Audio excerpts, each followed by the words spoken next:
Bismillahirrahmanirrahim. Alhamdulillah. InsyaAllah pada kesempatan ini Ustazah ingin membicarakan tentang pemuda, syabab, fityah.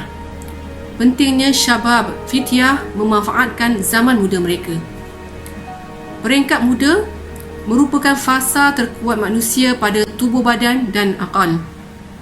Masa muda berada antara dua fasa kelemahan, iaitu fasa masa kecil dan masa tua. Firman Allah Ta'ala dalam surah Ar-Rum ayat 54. Bismillahirrahmanirrahim. Allahu alladhi khalaqakum min dha'fin thumma ja'ala min ba'di dha'fin quwwah. Thumma ja'ala min ba'di dha'fin quwwatan thumma ja'ala min ba'di quwwatin dha'fan wa shaybah. Yakhluqu ma yasha' wa huwal alimul qadir.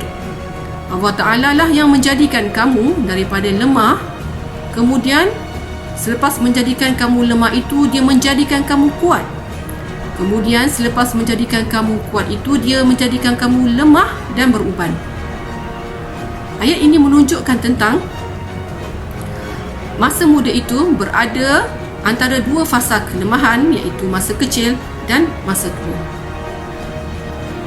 Sejarah memperlihatkan dakwah Nabi Muhammad SAW disokong oleh ramai anak-anak muda. 10 sahabat yang dijamin masuk syurga, semuanya adalah muda ketika mereka menganut Islam.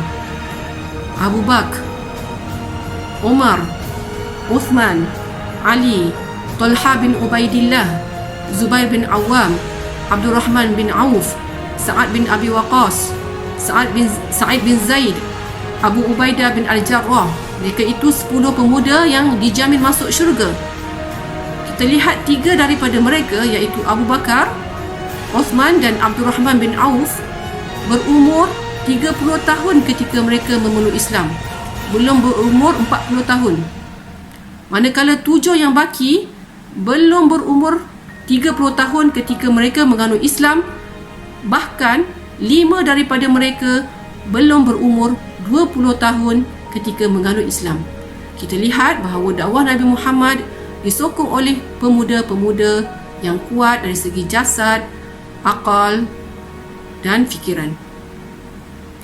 Kita lihat juga surah Al-Kahfi tentang pemuda-pemuda Al-Kahfi yang lari ke gua apabila tiada lagi jalan untuk menyelamatkan akidah mereka daripada raja zalim yang ingin membunuh mereka.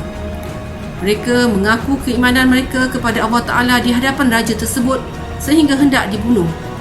Firman Allah Ta'ala, innahum fityatun amanu bi rabbihim wa zidnahum huda.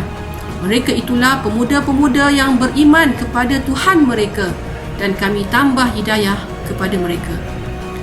Seterusnya juga hadis Nabi yang diriwayatkan oleh Mu'adz bin Jabal menjelaskan tentang setiap hamba di hari kiamat tidak dapat melangkah menuju ke mana-mana selagi belum disoal tentang 4 perkara. Antaranya an umrihi fima afnah, umur mereka di mana mereka habiskan, wa an syababihi fima ablah, di masa remajanya bagaimana dia menghadapi ujian di waktu itu. Kita lihat perkataan syabab, sedangkan syabab itu termasuk dalam umur. Diulang digunakan perkataan syabab menunjukkan pentingnya zaman muda itu. Zaman muda kita akan ditanya apakah yang kita gunakan. Hadis lain daripada Ibnu Abbas tentang rebutlah 5 perkara sebelum datang 5 perkara yang lain. Antara kandungan hadis tersebut ialah syababaka qabla haramika. Sebelum syababaka qabla haramika disebut hayataka qabla mautika. Masa hidup kamu sebelum masa mati kamu. Sedangkan kita tahu syabab itu, zaman muda itu termasuk dalam hayat, kehidupan kita. Digunakan istilah syabab, bahawa syabab zaman muda kita akan ditanya di akhirat kelak. Zaman muda kita perlu diberi perhatian, iqtanim, perlu direbut peluang sebelum datangnya waktu tua tentang pentingnya memanfaatkan zaman muda kita. Namun demikian, duka cita kita lihat pada zaman ini ramai anak-anak muda kita tidak memanfaatkan zaman muda dengan baik. Tidak memanfaatkan zaman muda mereka menuntut ilmu, beramal, beribadat, tetapi lebih banyak dihabiskan masa dengan bermain game. Banyak masa dihabiskan dengan melayari internet yang terlalu lama, alam maya terlalu lama, ataupun televisyen, ataupun perkara-perkara lain yang tidak mendatangkan manfaat, perkara-perkara yang lawa. Sedangkan sepatutnya pada zaman muda ini, ketika akal mereka sangat cergas, tubuh badan mereka begitu sihat, perlu dimanfaatkan untuk menuntut ilmu, menghafaz ilmu sebanyak mungkin, mendampingi para ulama, rajin dalam majlis-majlis ilmu, serta berbuat kebaikan, berbakti kepada masyarakat. Sedangkan mereka banyak menghabiskan masa dengan perkara-perkara yang lara.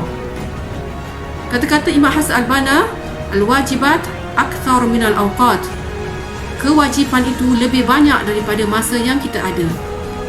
Kewajipan kita banyak, tetapi kita masih lagi menghabiskan masa kita dengan perkara-perkara yang berfaedah, yang tidak berfaedah. Justru itu Ustazah menyeru kepada diri Ustazah sendiri dan kepada semua anak-anak muda di sana, supaya segera kita jangan membuang masa, jangan bertangguh, manfaatkan masa muda yang ada dengan perkara-perkara yang berfaedah.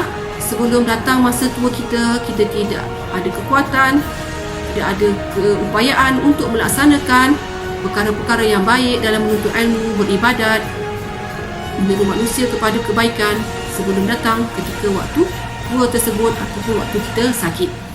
Itu sahaja daripada Ustazah. Terima kasih bersama-sama. Assalamualaikum warahmatullahi wabarakatuh.